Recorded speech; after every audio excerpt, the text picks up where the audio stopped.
It's probably the near future. And it's narrated by this creature that I call an AF, an artificial friend. And she's I don't like to call her a robot, she's this artificial intelligence creature. And she and other creatures like that are created to keep teenagers company. And so the story begins in the shop, where somewhere in America, and this creature is starting to actually learn about the world.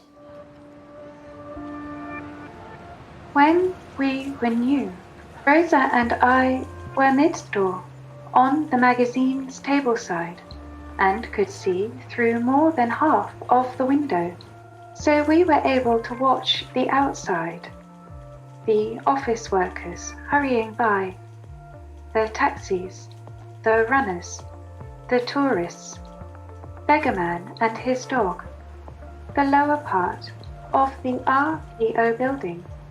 Once we were more settled, manager allowed us to walk up to the front until we were right behind the window display, and then we could see how tall the RPO building was, and if we were there just at the right time, we would see the sun on his journey crossing between the building tops from our side over to the RPO building side.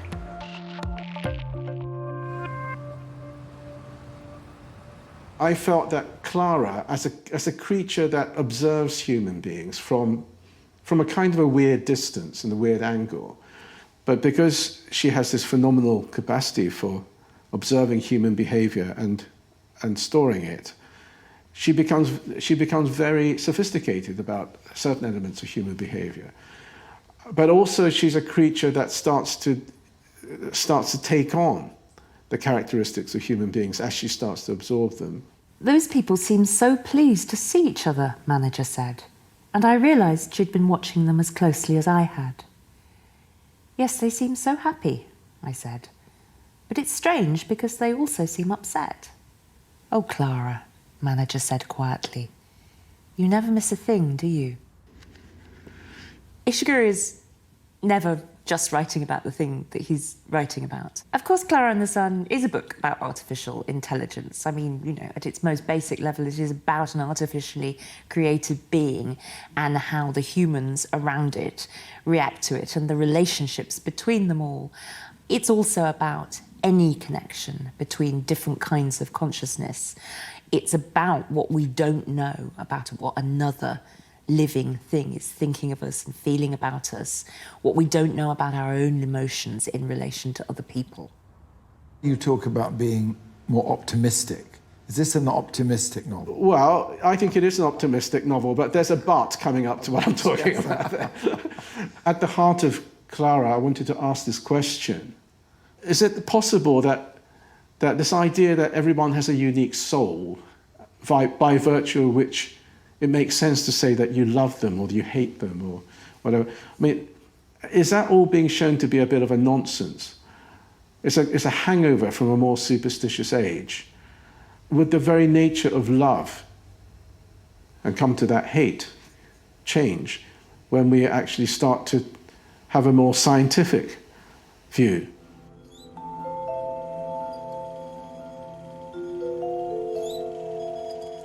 I want to talk about these ideas with someone who has first-hand experience of the way that artificial intelligence perceives the world.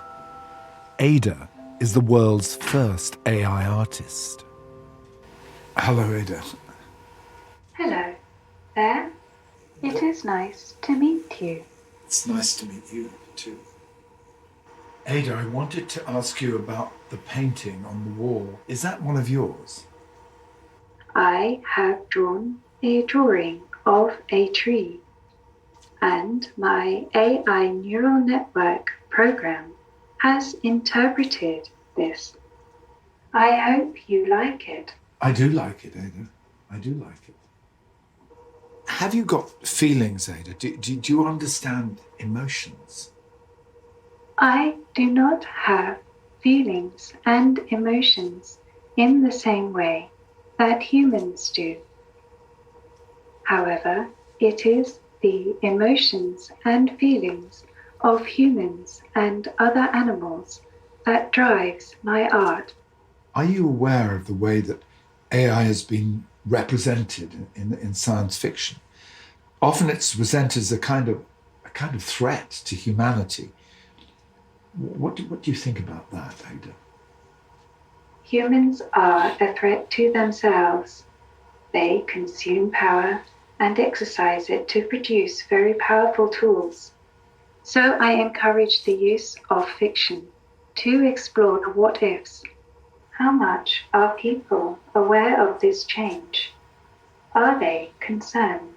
I think people are concerned, but I'm not sure either that they really understand the implications of the future. We need to be much, much more aware, much more curious about what's going to happen next.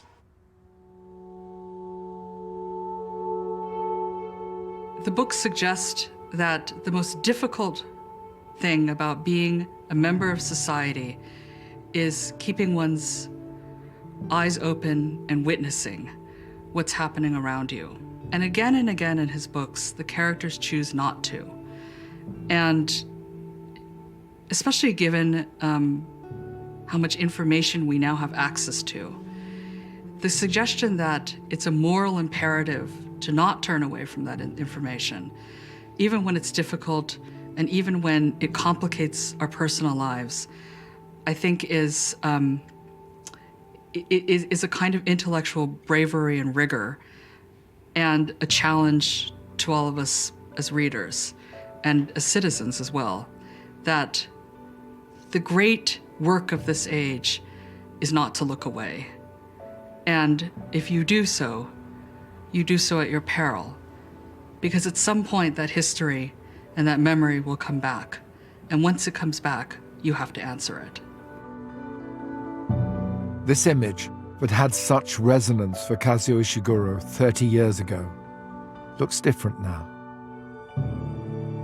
Now I think, I wonder, I start to wonder, are we actually that lucky? I mean, we certainly have been that lucky, our generation, but I think we're on the cusp of some major changes. And, I think we'll be wrong to think that we have got away cleanly. I think the world is changing, and there are some things perhaps that we need to be very concerned about now.